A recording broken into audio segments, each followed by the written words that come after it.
They don't even look at the birthing process.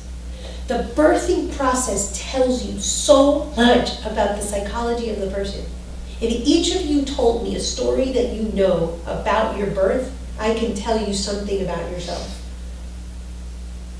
There is a story around your birth.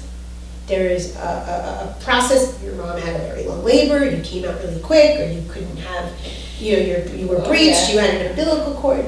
Or they took calipers and pulled you out from the They took hips. okay, that's what happened to you? Okay.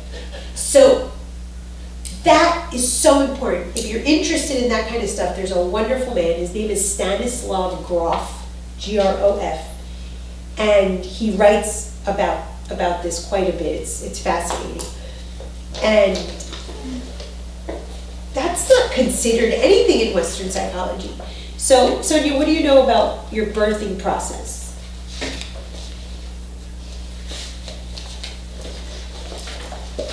Not much, actually. That's something. That's information. I'm going to tell you what it means. Everything means something, right? Everything. Carolina? Even nothing means something. Yes. My mom had a very complicated birthing process. I had to stay in the hospital for about 2 months. I had issues with my pancreas and liver. I had to be under the Your liver was already messing with you. yeah, I had to be in the incubator for about like a month and a half. I was born in a hospital in Los Angeles. My mother was an immigrant at the time, but she was illegal. So I believe, I mean, I would have to ask her, but she tells me that she felt a lot of stress at the time because she was at the hospital and she wanted to ask questions and everyone spoke English, and I don't know, she said it was just complicated. I stayed in the hospital for 2 months. So for her it was very emotional because she couldn't take me home, and I had to stay in the hospital until I got better, and I got better. That's what But she was able to stay in Los Angeles? She wasn't deported or anything? No, she was able to stay in Los Angeles at the time. She also said that the hospital that I was born in an area of Los Angeles called Compton, which is a very tough neighborhood. Straight out of Compton. Yeah, and the living conditions were really tough for my parents. They're like typical Latin immigrants making it through. And she said that when she had my brother, who's 10 years older than me, that was born in Colombia, it was much of a smoother process. And I had issues with my liver and pancreas. And then I asked her, but okay, what was exactly the problem? She's like, I don't remember. So I'm like, okay. Okay. Mary, I know absolutely nothing about your birth? about it. I know circumstances around it, like Tell me.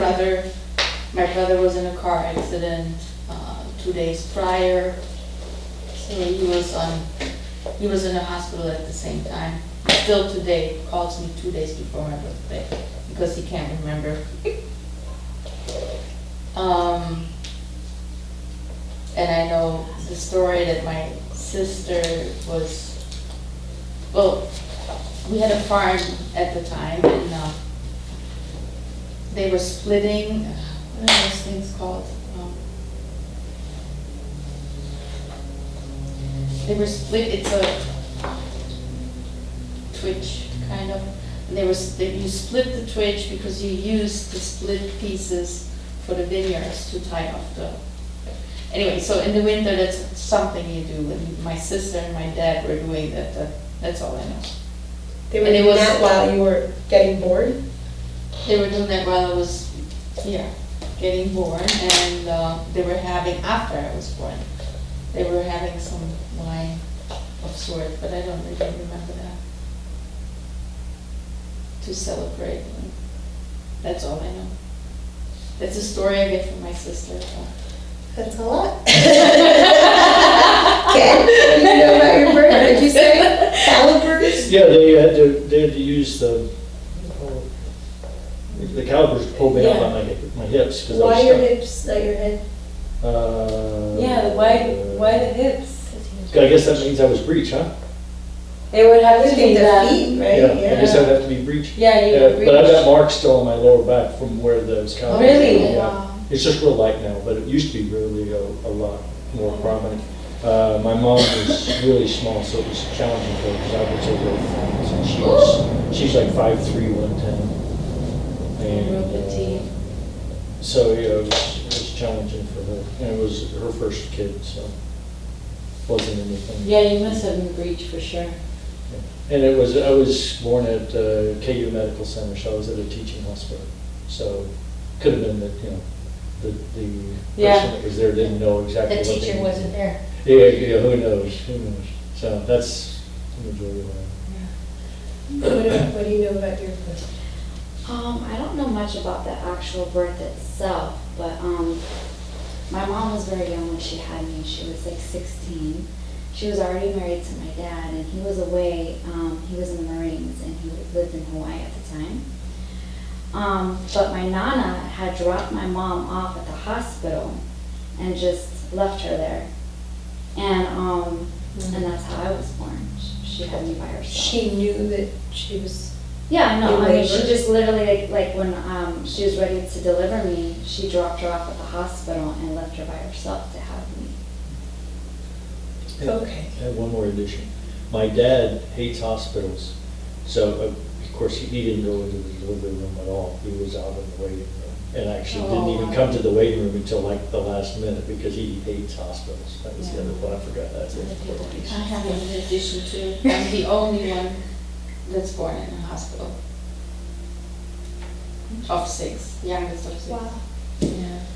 My mom also, what she tells me, she was by herself, and my dad, she didn't want my dad to be there, 'cause she had this fear of them getting deported.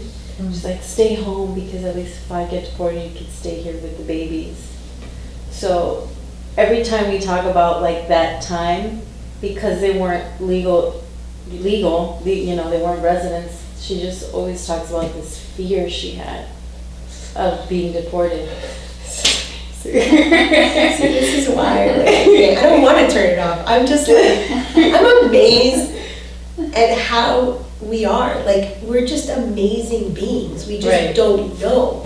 So just because you're saying this, what did she say about the pizza slice? The divider. Her parents divide and conquer. Yep. Divide and conquer. The root of the psyche here. Because if we're together, it's dangerous. Oh, wow. If we are together, it is dangerous. So of course the divider is the name of her tool. And her mother is like, divide from me so one of us can stay with the kids. I call this, the concept that I name it, is the acorn or the oak tree. So you know the acorn has every single thing in it already to become a beautiful oak tree. That's how we are. You can say one sentence, one example, and you've already told me your whole oak tree. Or you can go through life tackling the drama of your life. Yeah. I don't need people to come and tell me the drama of their life. I'm not, because the story doesn't really matter to me, Right. because really we're just making these stories up to confirm that little thing. But the divide, because I'm right, you're saying it separately, like, oh, divide and conquer. I'm like, oh my God, the divider. So that has to play out in your life. So why does our birth matter? First of all, we are given our mind, and I'm going to take it to Sankhya in a little while, at the moment of conception. Okay, so I don't know if you guys know, but when the soul decides to enter the womb, the soul is checking in on the vibration of the parents. And it enters the mother's body, and it takes about 3 months to decide, first trimester, if it wants to stay and have this incarnation. That's why that first trimester is difficult, and people say don't say anything, or there's a risk of miscarriage. The soul is actually deciding if this is the vibration and the lessons that it wants to learn, okay? So the moment that soul decides that it's staying, it was already given the mind. So your mind has nothing to do with the story at the hospital, the dollar pizza.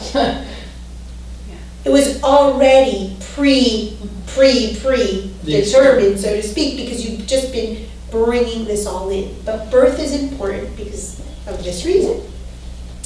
Then you have the gestation period and everything that your mother goes through during that period.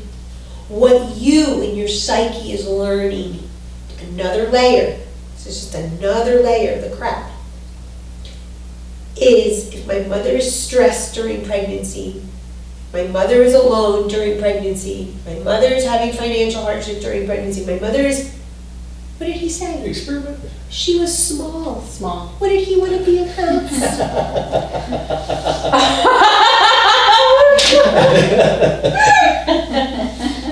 It's for mice. If only I was smaller, I wouldn't have hurt my mother. Oh, wow.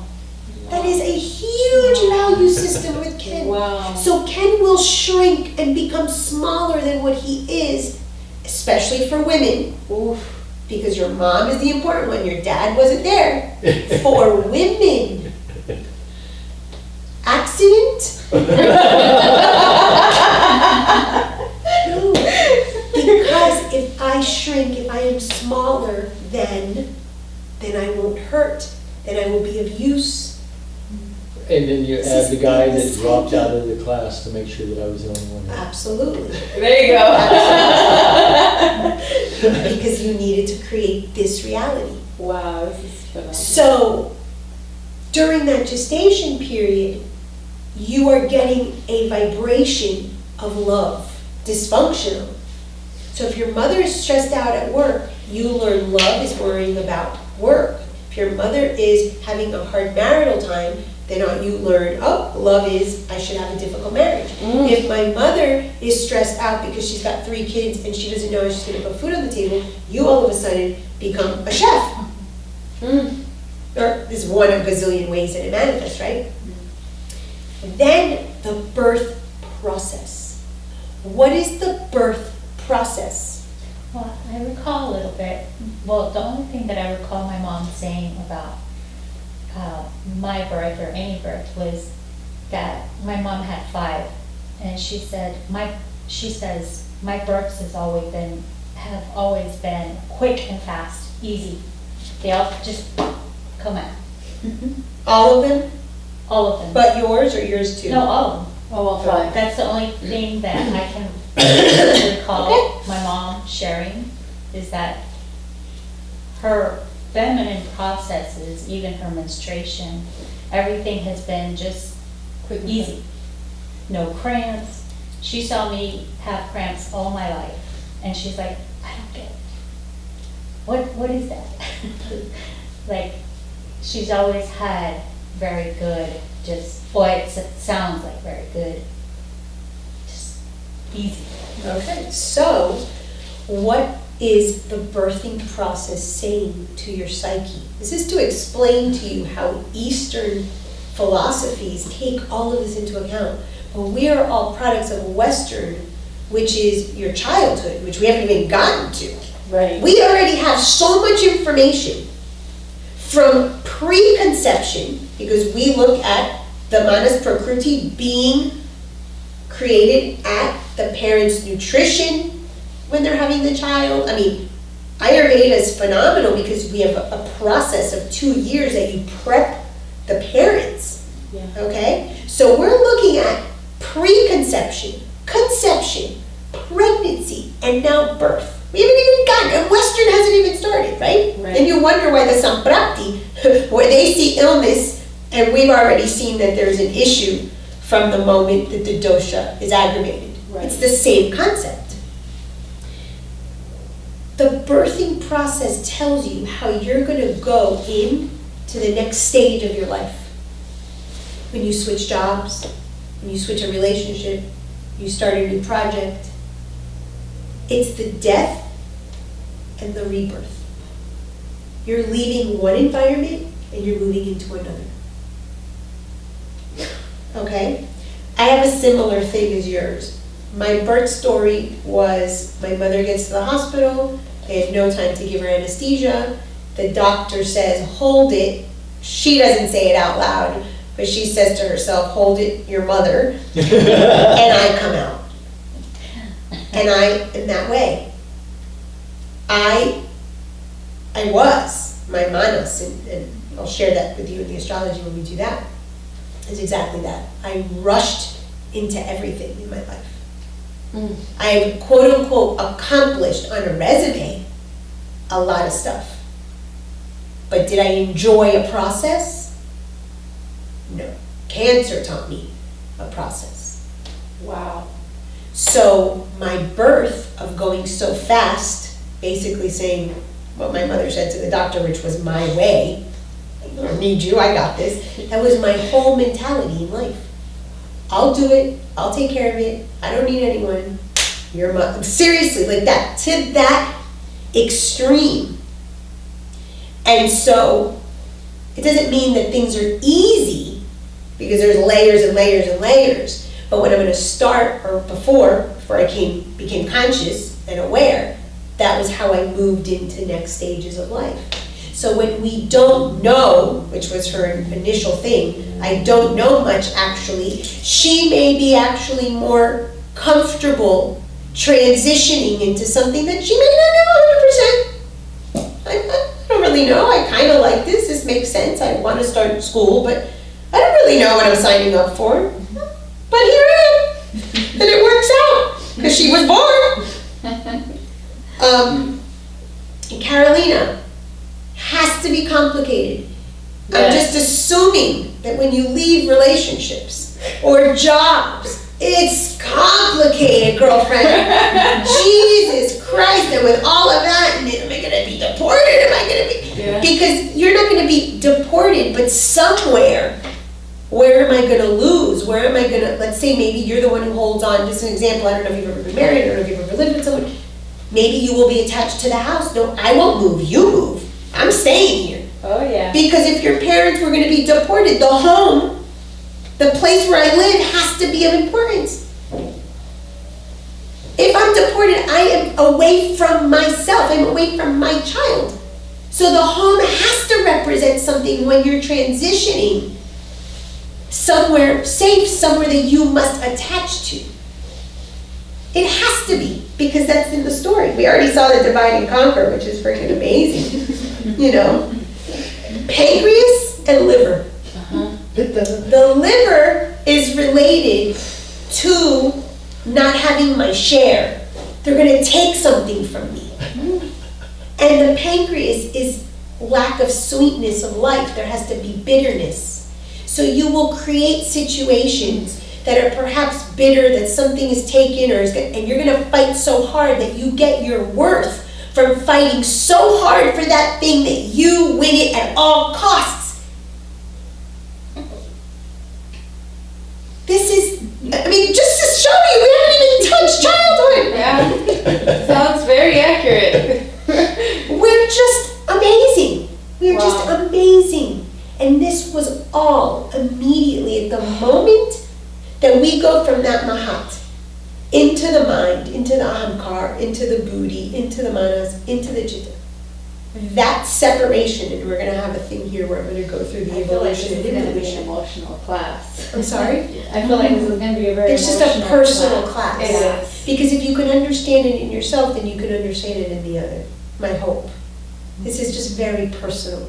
Yeah. But it's your mind and you need to know how it works. So I want to give you those tools so you can see it. Oh, that's why I'm behaving this way. I have this thing I used to do, which is the Houdini box. And I didn't know exactly why, but then I, through meditation and through past life regressions and things like this, I understood the why, or the origin is really. And I would put myself in the corner, in the Houdini, a thing that he would do, he would put all the chains and he would be in a thing of water, and then he would get out of the thing of water and unchain the chains, and then he was Houdini. That was like his main trick. And I used to say that was me. I would put myself in the box in the water with the chains, and then I would get myself out of it. That trick was how I felt worthy.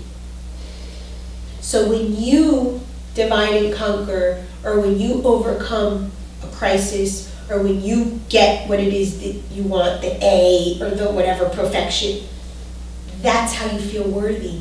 When he makes him smell small and makes women feel better, he feels worthy. When she can bypass her imagination and get to work in her duty of railroad, she feels worthy. When she can say, wait a minute, let me not say what I really think.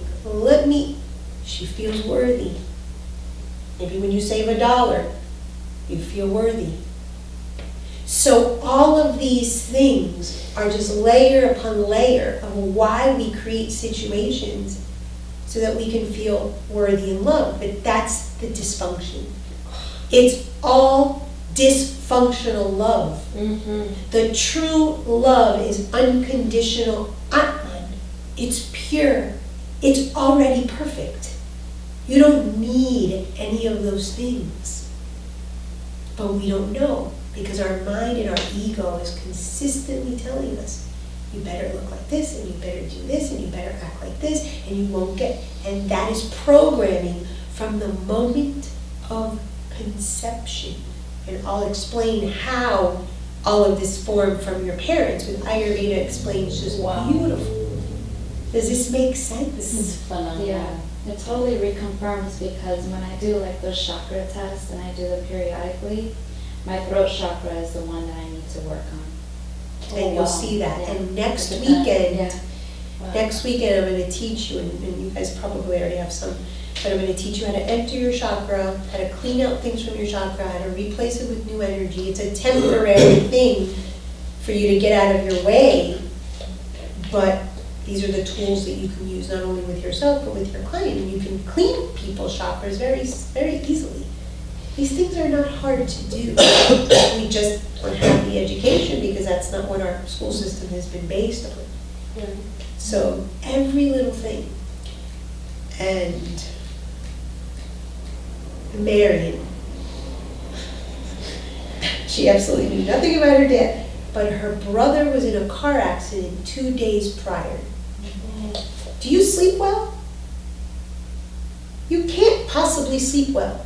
She needs to know before it happens. She needs to be on alert. How can I come into this world if this person had an accident 2 days? Two things going on here. The alert, the fight or flight, I gotta know it all before it's gonna happen, before they say it. I better read your mind. I better have the coffee for the boss the way he wants it. I better have the things made before my husband needs it, or whatever. And her birth is completely linked to someone else in pain. So the judgment of how dare I be born when someone else is suffering or struggling or in pain, or my mother now has 2 people in the hospital, like, there's no place for her. Someone else needs the attention. So that causes minimization and shrinking. Shrinking. Someone else needs the attention. I do not have permission to have that attention.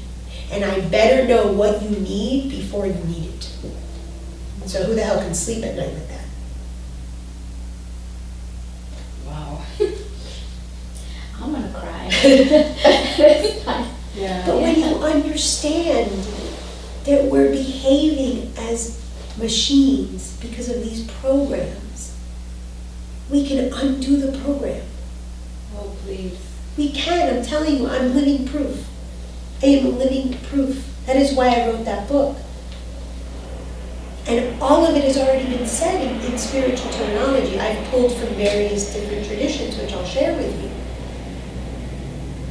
So we are always acting out of a need, out of a lack.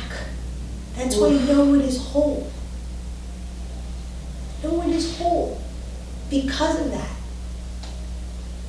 And that started when we have in Sankhya philosophy, the division of the Mahat from the Purusha, the Prakriti, to the Ahankar. That's why the ego is the I. It's the separateness.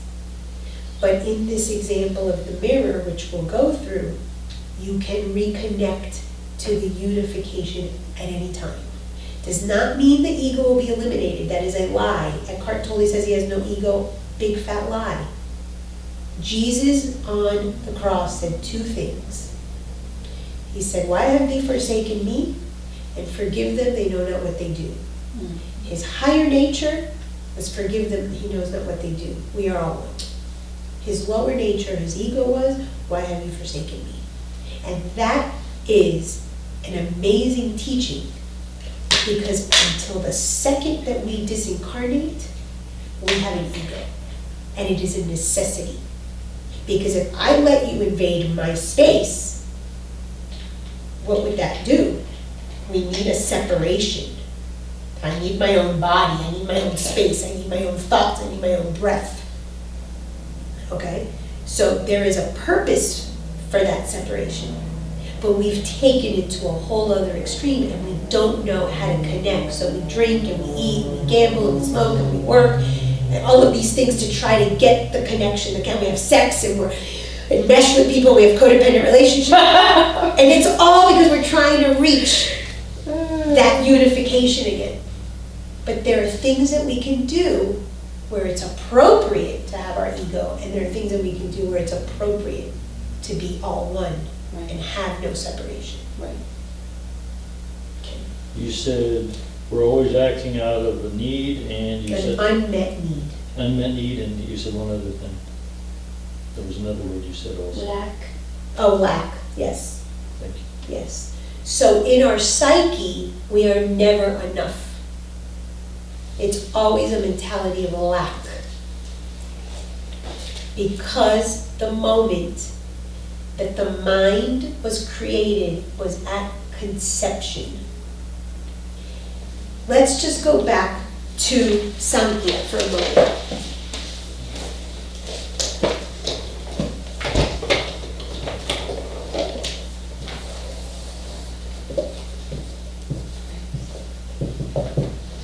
What happens here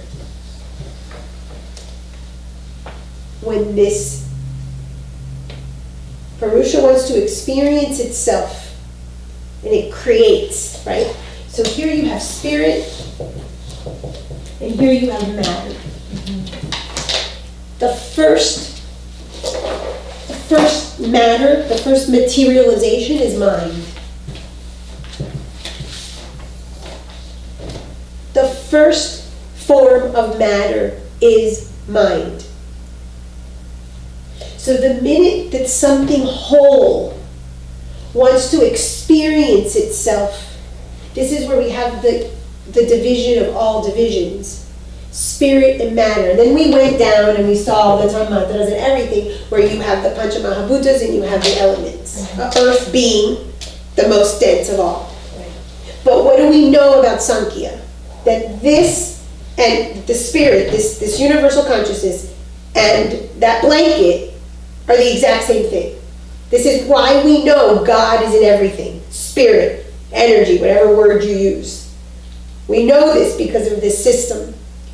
But the minute that spirit, that Purusha, wants to experience itself, Prakriti being that creative force that's going to be experienced, the mind is the first materialization.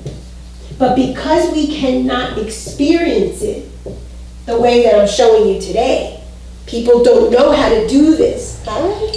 People don't know how to do this. They think that they have no control over it. Hence the activity with the tool. Because they just don't know. But it is matter. It is matter. It's the first form of the material. So in order to understand your actions, your earthly form, your body, why you have an action here with the touching and the grasping and all of that, don't you need to go back up to the origin of the materialization of it. That's why we study this. We have to understand, and that this is the separation.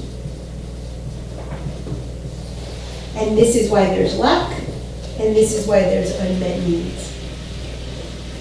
That's why it doesn't matter what story you tell me, it all goes back here. And this is where you understand addictions. And we'll go in depth into the reboots and the enemies of the mind and stuff like that. Because the minute that there is a separation from that source, and there's an unmet need and a lack, all of us, the why you shrink yourself, why she minimizes herself, why she creates a conflict, why she saves money, why she doesn't speak her truth, is because there's a separation between this unmet need and lack, what I should be, and what I am. That I'm mine. And so those koshas and these layers are just layers of junk and crap that keep us from knowing our true self. Is it break time? Okay. So let's take a quick break and come back at 11:15. Oh, no, Ken, it's only 10:30. Oh, no.